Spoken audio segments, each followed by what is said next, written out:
Hey there, gonna try another one this time. This one might be a little bit tough to get in under 10 minutes, so I won't waste any time. I'll get right into it. We're gonna do Over the Hills and Far Away. If you're a fan of Zeppelin, you'll realize that Jimmy did it a little bit differently when he played it live than he did in the studio version. But we'll just kind of do the studio version to start with. It's in standard tuning, and it's in the key of G. So here's how it starts. There's a lot of hammering on and pulling off here, so I'll try to show you the fretting hand and the picking hand. It starts with this little figure. Hopefully your guitar will be in better tune than mine. Starts with this little hammer. So that's on and off on the G string and the 2nd fret, and then just on the D string, 4th fret and off.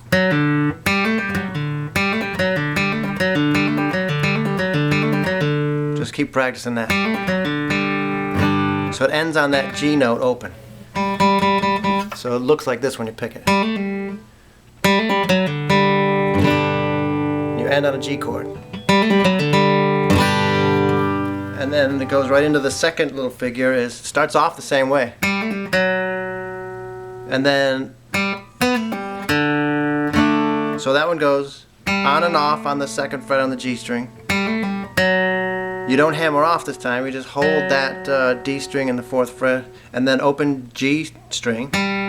Just run it down on the G string, 4th fret, 2nd fret, off, and then D.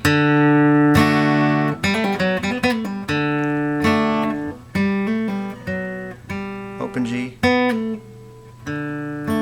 It's hard to do it slow. If you do it fast, it's actually easier. And then open G, and then,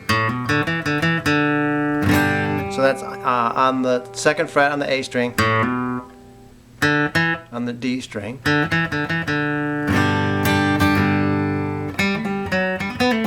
same thing again as the start.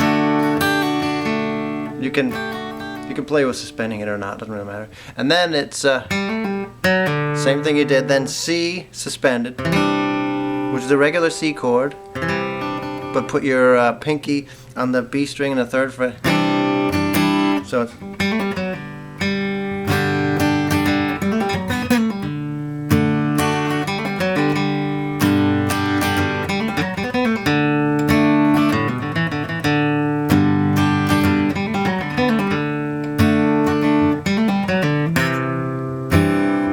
and then to a G. But you're not playing the whole chord, you're just playing the A through B strings, really.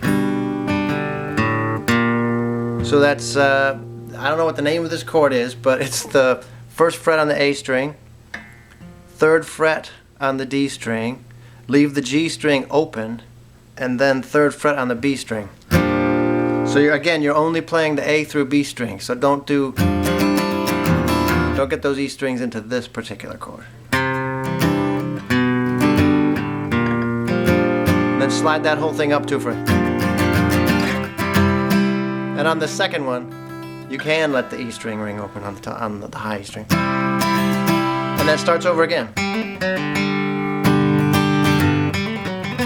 This is the 2nd time through.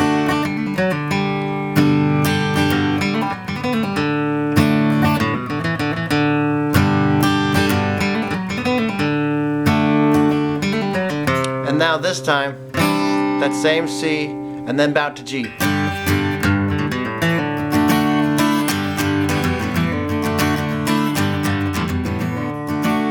So that's, and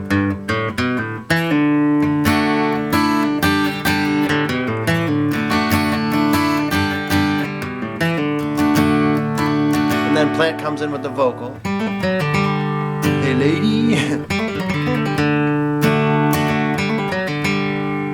And okay, so this is where it gets, he does this one little lick when Plant's doing a vocal. So that is it's a G. Cover the first two, the E and the B strings in the 3rd fret, and then the G string in the 4th fret. Hammer that on and off into the G string on and off into the 5th fret. pull that all the way up to a D. So that's, well, actually a D5. That's all the way up to the 7th fret in the G and B strings. That's when he goes, more than enough. I'll just mute that high E string with my ring finger. So you're covering the B string with that ring finger, but muting the string next to it. Or, I mean, you could just do this.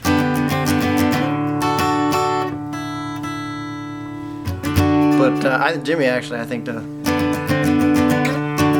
don't think he plays that note in the scale, but it doesn't really matter on that chord. And then down and down and down.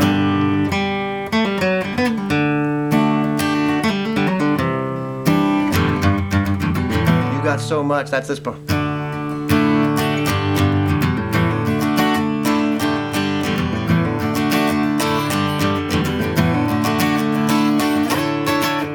So you're taking that same D shape, bring it all the way up to A, which is in the 1, 2, 3, 4, 5, 6, 7, 8, 9.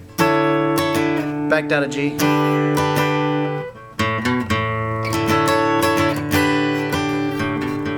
So that's, you can really hear him do this in the live versions more than the studio version. But when he's doing this part, during the intro, or at least before the electric part comes in, he does open A string and then thumb on the 7th fret on the E string. So it's like that.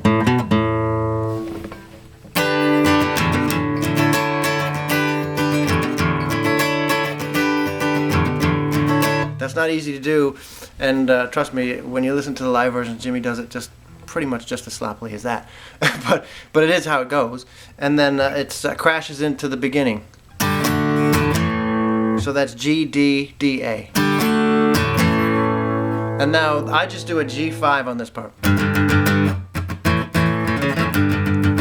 So when I do that, I'm covering the E string at the 3rd fret, and also with my middle finger, I'm muting that A string underneath it, rather than play. Because to do it as a 5th, I don't like that B note in the scale. So just do a G however you want to do it. You could do it as. So do G, A.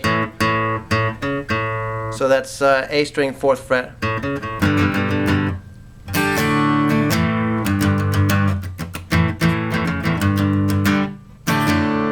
And then back to the. Now when he does it through the verses, he's not doing he doesn't bother with that. He just goes.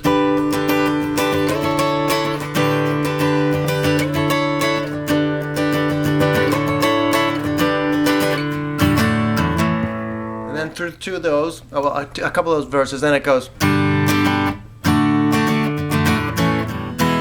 So that's G, D, D, A, E. And then during the solo, he's doing a F sharp 7.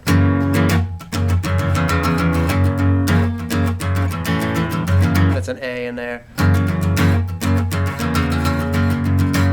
And it comes out of that with that scale run. You don't have to do that scale run on the acoustic. You can just start going.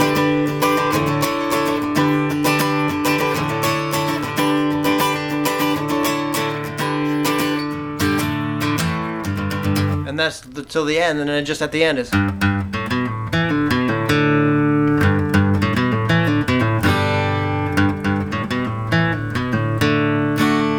A, R, G, A, A.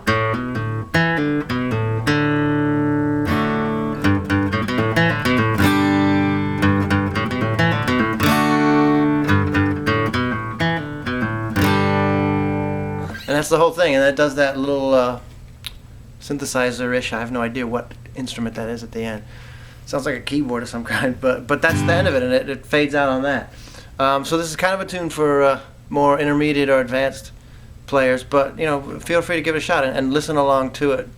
And really the best way to do is to play along with it, because you'll hear little page isms that he does between fills and things.